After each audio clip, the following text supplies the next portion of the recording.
fait il y a plusieurs années quand je nageais. Moi, je nageais de niveau national canadien, mais je me suis mis à faire de l'épilepsie à 16 ans. Donc, suite à ça, on a appris que le taux de pourcentage de survie d'une crise d'épilepsie dans l'eau était de 1%. Donc, on a décidé de ralentir la natation, puis j'ai switché au triathlon parce que j'avais la natation qui m'a aidé beaucoup. Mes motivations, c'est ce que ça amène à travers ce sport-là, ce que ça amène les commanditaires. Je suis commandité par une compagnie de vélo Squad, une compagnie de souliers de course Merrell. J'ai beaucoup de commanditaires qui me donnent de l'argent aussi. Je suis entraîneur-chef d'un club aussi, fait que ça amène beaucoup de monde, beaucoup de contacts. Donc c'est sûr que de voyager à travers le monde, faire les compétitions, c'est toujours le fun.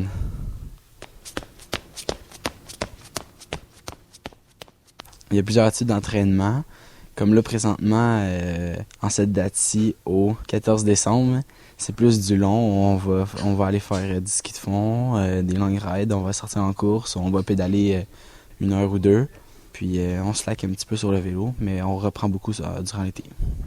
En fait, on a tous notre poids d'été, notre poids d'hiver. Comme là, présentement, moi, durant l'hiver, je pèse 155 environ. Pourquoi j'augmente mon poids durant l'hiver? Parce que en fait, on veut être capable de stocker un petit peu plus d'énergie, un petit peu plus de nutriments durant nos journées parce qu'on s'entraîne beaucoup plus l'hiver que l'été. Puis l'été, on a plus de compétition, donc l'été, je redescends à 148 livres.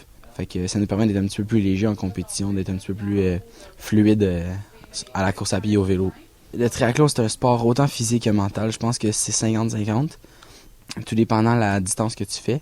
Si tu fais un sprint qui prend 1 heure, c'est un petit peu plus le physique qui va lâcher avant le mental parce que c'est très rapide, très puissant.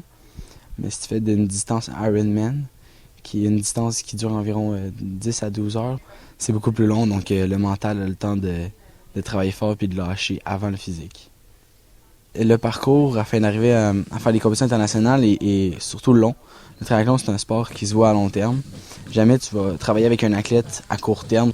Tu vas vouloir travailler avec lui sur 2, 3, 4 ans même.